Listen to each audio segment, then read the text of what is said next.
Olá família, graça e paz, tudo bem? Mais um vídeo da nossa série Reinando em Vida. Eu quero compartilhar com você sobre um tema fantástico, que na verdade é o que nós estamos falando desde o início dessa série, mas hoje o tema é Quando o Céu Invade a Terra. Eu quero mostrar para você que você é esse canal do céu aqui na Terra. E eu quero começar falando sobre uma ideia que Deus teve. E eu quero dizer que você é uma ideia de Deus. Existe então uma falta de entendimento da maioria das pessoas em relação à sua criação, em relação à sua formação.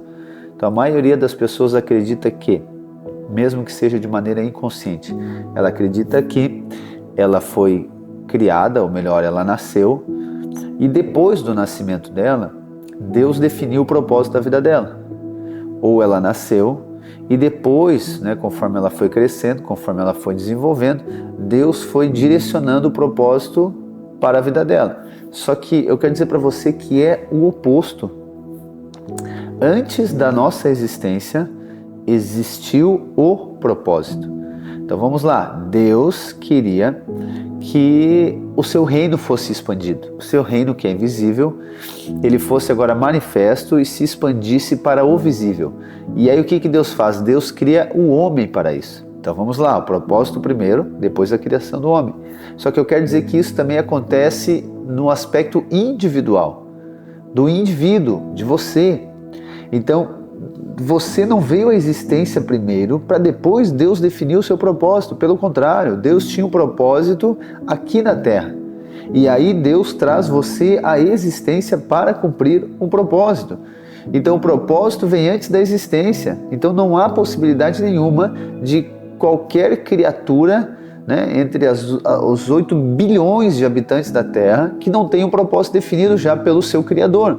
Independentemente se ela foi planejada pelos pais, independentemente se ela foi um acidente, independentemente se ela foi desprezada, independentemente se ela foi tentado abortar, mas não, se ela nasceu, se ela veio à existência, é porque existe um propósito. Então aqui resolve a questão da crise existencial das pessoas. E eu quero mostrar para você, lá em Salmos 139, versículo 16, diz assim: os teus olhos viram a minha substância ainda informe, e no teu livro foram escritos todos os meus dias, cada um deles escrito e determinado, quando nenhum deles ainda existia. Que preciosos para mim, ó Deus, são os teus pensamentos, e como é grande a soma deles. Então quer dizer, você não é fruto do acaso, você não é um engano de Deus. Pelo contrário, Deus pensou e planejou a sua existência a partir de um propósito. Então primeiro veio o propósito, depois veio a existência. Olha lá em Jeremias 29:11, quero aplicar com você nessa perspectiva. Eu é que sei que pensamentos tenho a respeito de vocês, diz o Senhor, são pensamentos de paz e não de mal, para dar-lhes um futuro e uma esperança. Então quero dizer que você foi pensado por Deus. Você foi planejado por Deus, Deus pensou você. E nesse texto aqui Deus está dizendo, eu sei que pensamentos eu tenho a respeito de vocês. Só que esses pensamentos não é o pensamento no sentido de depois que existe, não, é o pensamento anterior à sua existência. Então Deus já tem um pensamento, antes da sua existência Deus já tem um pensamento, Ele já pensou com você. Depois então, agora Ele traz você à existência, então nós fomos formados a partir de um pensamento de Deus, ou ainda assim a partir de uma ideia de Deus. É como se fosse assim, você tem um problema para resolver. E aí você agora busca soluções para resolver esse problema, até que daqui a pouco você tem uma ideia. Uau, é isso que eu vou fazer. É isso que eu vou fazer para resolver aquele problema. Mais ou menos assim que eu percebo que é a nossa criação. Então havia uma necessidade, e essa necessidade é o propósito, é a vontade de Deus. Porque como você já ouviu nos outros vídeos, Deus não pode fazer nada na Terra por si só. Ele necessita do homem, ele necessita de uma pessoa, ele necessita de um corpo, porque Deus é espírito. Então a necessidade é de atuação de um corpo, de atuação de um humano, ok? E aí Deus então agora traz a existência a você para que esse propósito se cumpra. Então você foi pensado por Deus como a solução de um problema. Talvez fique melhor de você entender aí. Deus tem problemas, ou seja, nós vivemos um mundo de muitas necessidades, de muitos problemas. Eu quero dizer que a sua existência está ligada com o resolver problemas que existem no lugar que nós estamos. E Deus trouxe você a existência para isso. Isaías 55:8 diz assim: porque os meus pensamentos não são os pensamentos de vocês, e os caminhos de vocês não são os meus caminhos, diz o Senhor. Porque assim como os céus são mais altos do que a terra, assim são os meus caminhos mais altos do que os seus caminhos, e os meus pensamentos são mais altos do que os pensamentos de vocês. Porque assim como a chuva e a neve descem dos céus e para lá não voltam, sei que primeiro reguem a terra e a fecundem, e façam brotar para dar semente ao semeador e pão ao que come. Assim será a palavra que sair da minha boca, não voltará para mim vazia, mas fará o que me apraz e prosperará naquilo que a designei. Então o que Deus está dizendo? Que o pensamento dele é mais alto do que o nosso. Então, ou seja, vamos lá, Deus é o Criador e nós somos a criação. Então o que ele está dizendo? Que o Criador, ele pensa mais alto. O Criador pensa além da criação. O Criador, ele tem pensamentos muito mais amplos que a sua criação. Por quê? Porque ele já está vendo o propósito da sua criação. E assim como diz o texto, né? Assim como a chuva e a neve, elas descem do céu, elas não voltam sem cumprir o propósito. E Deus está falando para mim e para você, da mesma maneira nós fomos pensados, idealizados, formados por Deus, e nós não voltaremos para Ele sem que antes venhamos a cumprir com o propósito que Ele tem na nossa vida. Então é uma questão de nós crermos antes de prosperarmos naquilo que Ele nos designou. Então esse é o nosso desígnio. Jeremias capítulo 1, versículo 4, a palavra de Deus diz assim: a palavra do Senhor veio a mim dizendo: antes de formá-lo no ventre materno eu já o conhecia, e antes de você nascer eu consagrei e constituí profeta às nações. Então eu disse: ah, Senhor Deus, eis que não sei falar, porque não passo de uma criança. Mas o Senhor me disse: não diga, não passo de uma criança, porque a todos a quem eu enviar, você irá, e tudo o que lhe ordenar, você falará. Não tenha medo de ninguém, porque eu estou com você para livrá-lo, diz o Senhor. Depois o Senhor estendeu a mão e tocou a minha boca, e o Senhor me disse: eis que ponho as minhas palavras na sua boca. Veja, eu o constituo sobre as nações e sobre os reinos, para arrancar e derrubar, para destruir e arruinar, e também para edificar e plantar. Então Deus está dizendo que antes que Jeremias fosse formado no ventre, Deus já conhecia, ou seja, já era uma ideia, já era um pensamento. Antes de nascer, já foi consagrado, já foi constituído profeta às nações. E mesmo que Jeremias tenta buscar aqui justificativas para não cumprir com o propósito de Deus, Deus diz: não fala isso, porque eu pensei com você. Então é esse aspecto também que por vezes nós temos de contestar o nosso Criador, né? Quando nós vamos tendo revelação do propósito, os olhos vão sendo abertos, nós vamos tendo clareza do desígnio de Deus na nossa vida. Qual que é a tendência? A nós justificarmos por conta das nossas limitações. Então Deus está falando para você: os meus pensamentos são mais altos. Não diga que você é uma criança, como eu disse para Jeremias. Não diga que você não consegue. Não diga que não vai dar certo, porque eu criei você, fui eu quem formei você. Ok? Então nós partimos desse ponto, nós fomos formados para um propósito. Só que agora, a maneira que nós fomos formados, isso também é importantíssimo demais. A maneira que nós fomos formados, ela determina a nossa revelação, ou melhor, o nosso fundamento do qual nós iremos reinar.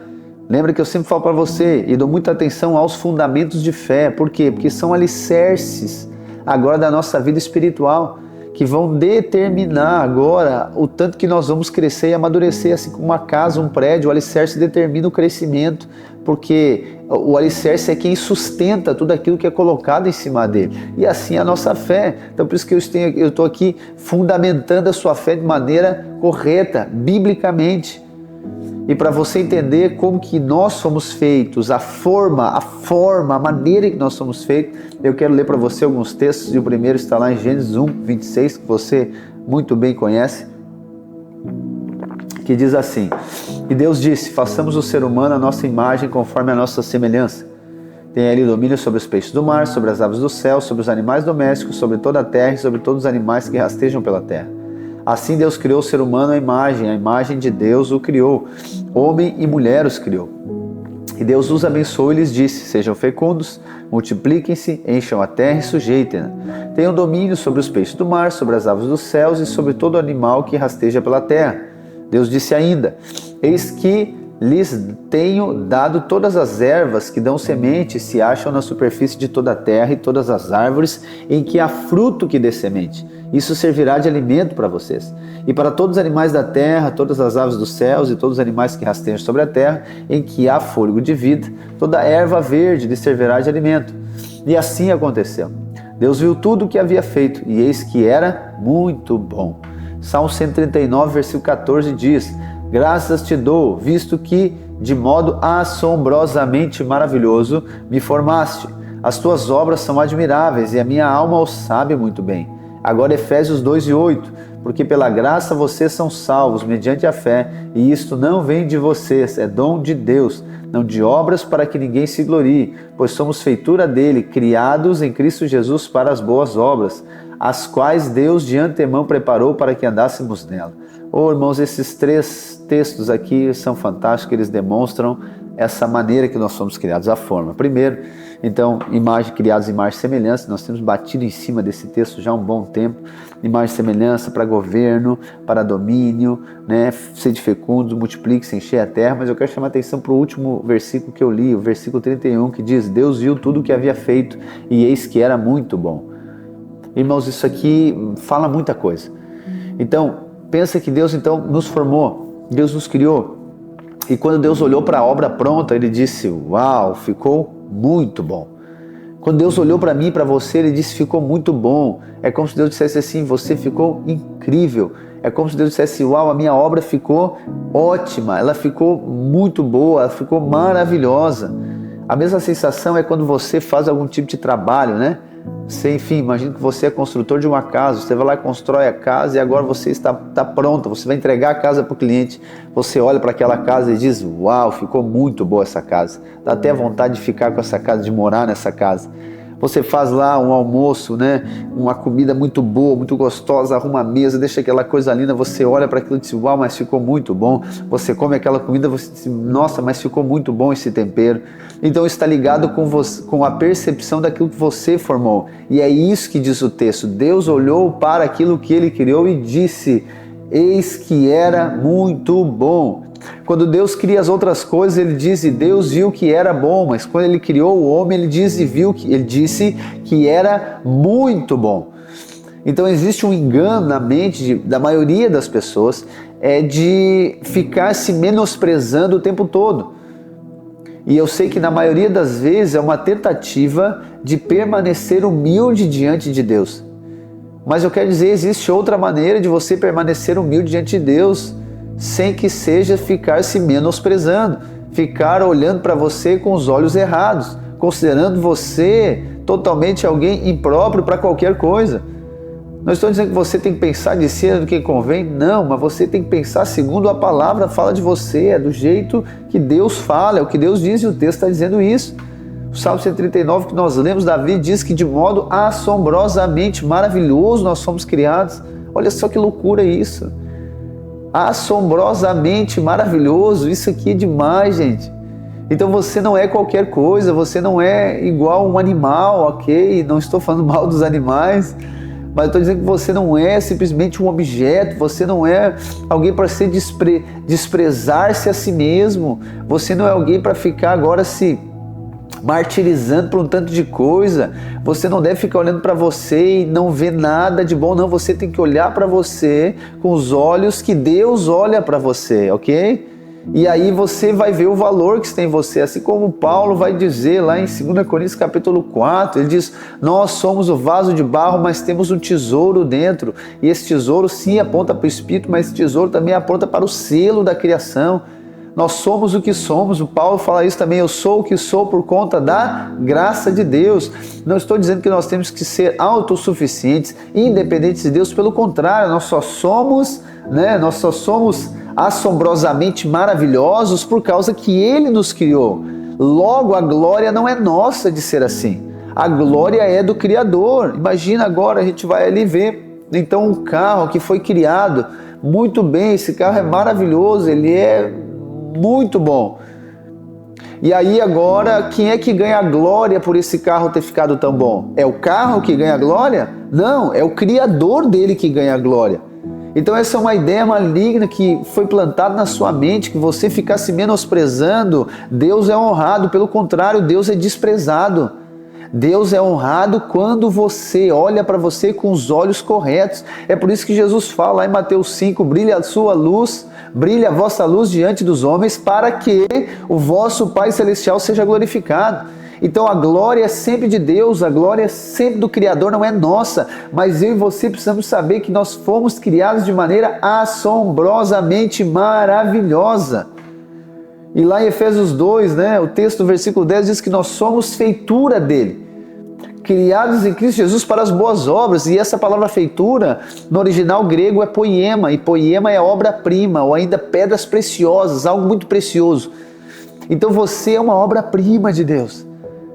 Você é uma preciosidade para Deus, porque você foi criado, você foi formado por Ele, você foi desenhado por Ele. O seu design foi definido pelo Criador.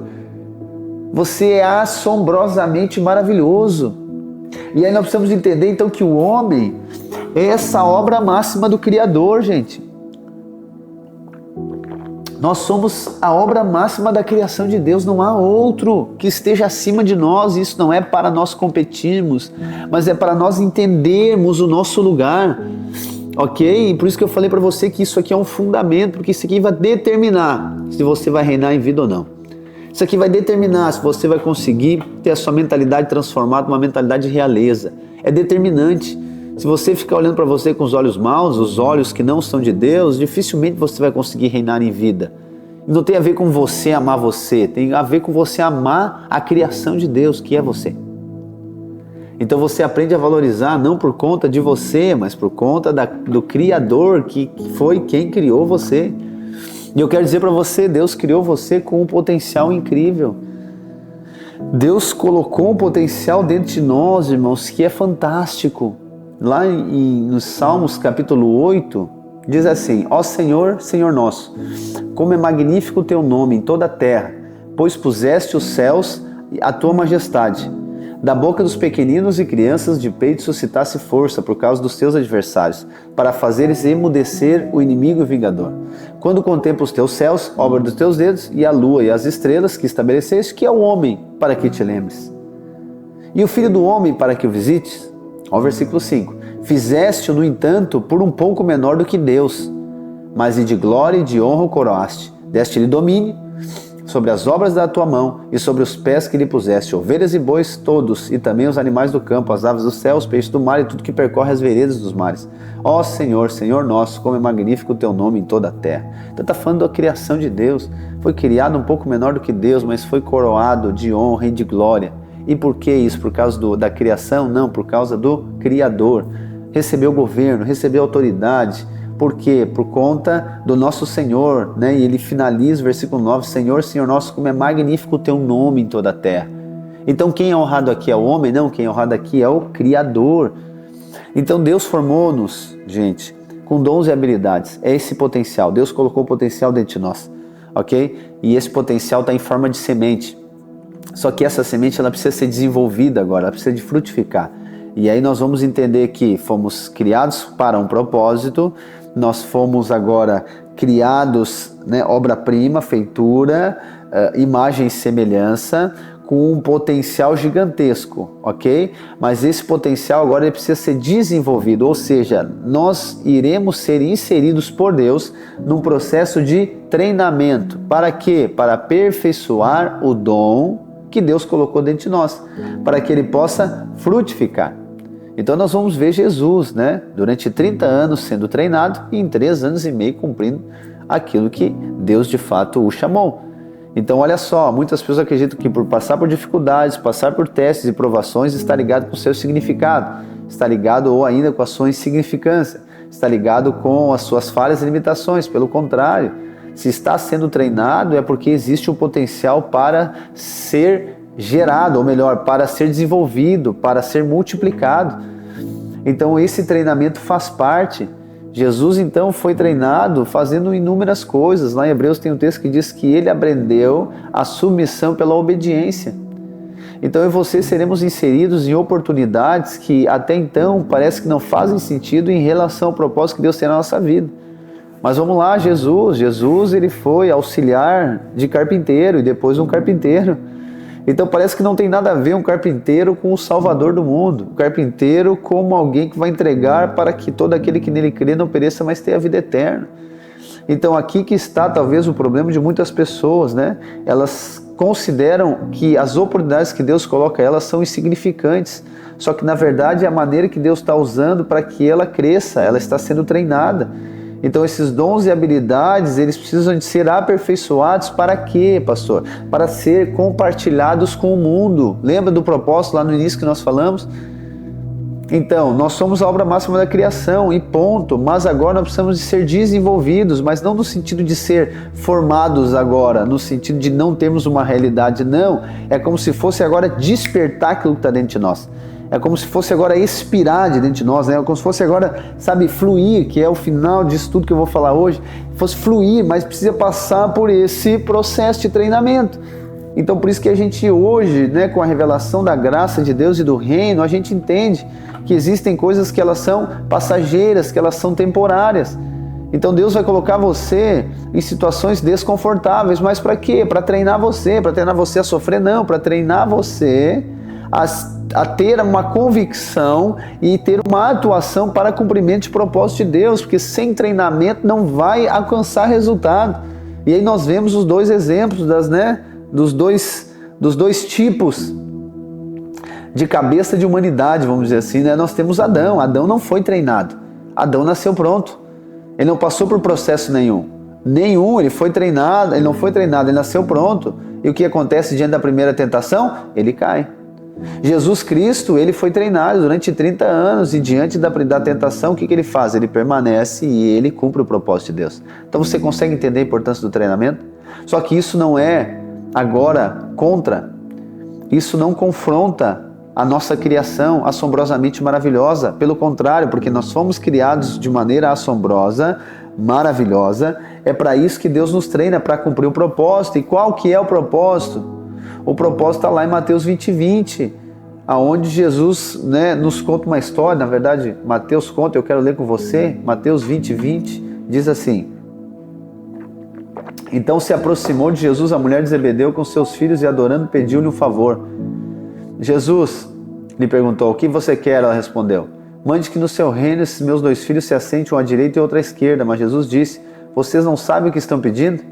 Será que podem beber o cálice que estou para beber? Eles responderam: Podemos.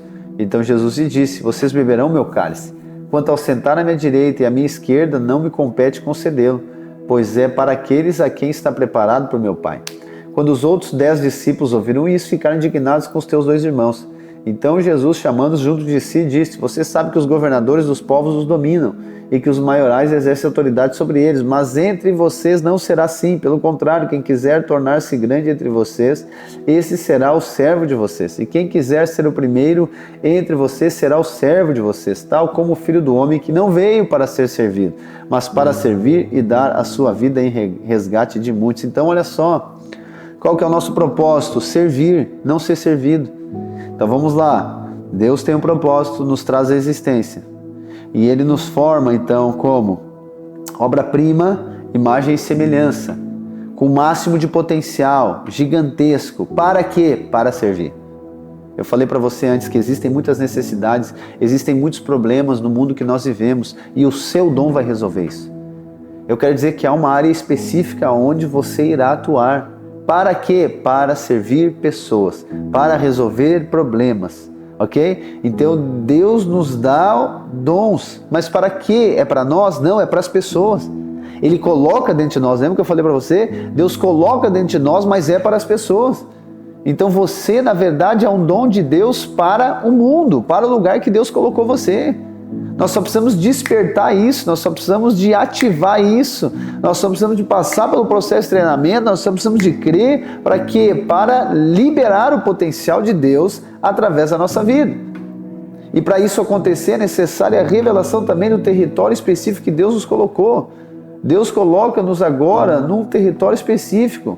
Lá em Josué capítulo 1, versículo 3, Deus fala para Josué: todo lugar em que puserem a planta do pé eu darei a vocês, como prometia Moisés. O território de vocês irá desde o deserto e o Líbano até o grande rio, o rio Eufrates, estendendo-se através de toda a terra dos heteus até o mar grande, da direção e do poente do sol. Ninguém poderá resistir todos os dias da sua vida, assim como estive com Moisés, estarei com você, não o deixarei e não o abandonarei. Então o que Deus diz? Josué, aonde tu colocar a planta dos pés eu serei contigo, mas será desde o deserto e o Líbano até o rio Eufrates. Então há um limite geográfico aqui que Deus dá para Josué, e lá ele está dizendo, lá você vai dominar, lá você vai governar. Então o seu dom, a sua habilidade, o servir nosso, ele está ligado com o lugar geográfico.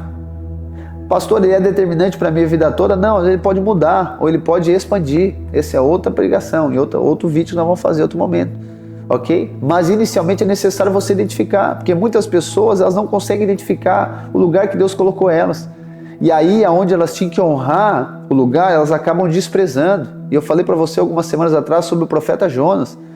Ok? Mas quando você agora ama o lugar que Deus colocou você, você agora vai desenvolver com o propósito que Ele tem na sua vida. E aqui nós chegamos então num lugar fantástico, né? Que é esse lugar de termos uma convicção, uma entrega, uma paixão e consagração. Deus vai gerando um encargo em você, nessa somatória toda de revelações, nesses níveis, vamos dizer assim, nesse passo a passo que eu estou falando para você. Então Deus gera um encargo dentro do nosso coração, que é uma disposição para pagar o preço, de entrar na morte para cumprimento do propósito de Deus. Jesus fala para nós, lá em João 12, versículo 24, ele diz, em verdade, verdade, lhes digo, se o grão de trigo caindo na terra não morrer, fica ele só, mas se morrer, produz muito fruto. Então, ou seja, essa disposição de morrer. Então, ninguém vive verdadeiramente até encontrar o motivo pelo qual está disposto a morrer. Só a vida verdadeira aqui, quando você encontra o motivo de morrer. E aí, obviamente, não estou falando aqui no sentido físico, eu estou falando no sentido de entrega, de consagração, esse é o tópico. Entende? Então, nós nos entregamos, corremos riscos, não preservamos a nós mesmos. É o que Jesus fala em todo momento. Jesus está dizendo para os discípulos, eu vou morrer, eu vou morrer. É porque Jesus tinha algum tipo de distúrbio, algum tipo de complexo, né? Ele não estava sendo agora influenciado, ele não estava com um espírito de morte, não. É porque o propósito dele estava ligado com morte e ressurreição. Então ele estava a todo momento declarando isso. Quando Pedro, em algum momento, né, Mateus 16, ele tenta contra a intenção de Jesus de cumprir o propósito, que era de morrer, ele repreende Pedro. E aí nós chegamos agora aqui no ápice de tudo, que é quando o céu invade a terra. Quando todo esse processo acontece, nós vamos ver o quê? Nós vamos ver aqui uma intervenção do céu na terra. Porque aí você é esse canal, né, onde tem a revelação plena, completa, você tem a revelação necessária para que o Espírito flua através de você. E aí eu e você entendemos que há um alinhamento profético para isso. Há tempos determinados, Eclesiastes 3, e o que é falado em Gálatas também, que na plenitude do tempo Deus enviou o seu Filho, ou seja, há também um tempo específico para a manifestação do céu na terra. Então esse alinhamento profético está ligado com o propósito, está ligado com o tempo, está ligado com o lugar, está ligado com a decisão de Deus. Então eu quero dizer para você que Deus decidiu intervir na terra através da sua vida. E aí eu finalizo com conceitos de duas palavras que nós falamos muito, mas talvez não entendemos aí o conceito dela, que é tão profundo. A primeira é inspiração e a segunda é influência. O que é inspiração? A palavra inspiração quer dizer sopro de Deus, ou ainda Deus soprando. Então quando nós falamos para você que você será uma inspiração, é o que? É que Deus vai soprar através de você. Você é um sopro de Deus. Você agora é um canal que Deus sopra através de você. E aí nós vemos uma manifestação, nós vemos algum tipo de impacto. Então você ser uma inspiração é isso. Não é do mundo. Inspiração quanto às coisas naturais. Ok, você irá assim, né, se tornar uma inspiração em tanto de coisa, mas isso é puramente espiritual, irmãos. E influência, que é o que Deus quer, né? Brilhe a vossa luz diante dos homens, para que vosso Pai que estás no céu seja glorificado, ou seja, a luz do mundo e sal da terra. Isso aqui está ligado com influência. Influência quer dizer fluir de dentro, influir. Então é fluir através de você. Você é esse canal que está conectado a uma fonte. e aí flui através de você, Deus sopra através de você e influencia através de você. Eu quero declarar sobre a sua vida, você será então uma influência, você será uma inspiração, a sua vida, sua casa, seu casamento, sua família, os seus filhos, o seu trabalho, o seu negócio, o lugar, você irá impactar, ou seja, Deus vai fazer algo através de você, o céu vai invadir a terra através da sua vida, pessoas serão salvas, pessoas serão libertas, pessoas serão curadas e o nome do Senhor será exaltado através de você. Amém? Deus abençoe a sua vida e até o próximo vídeo.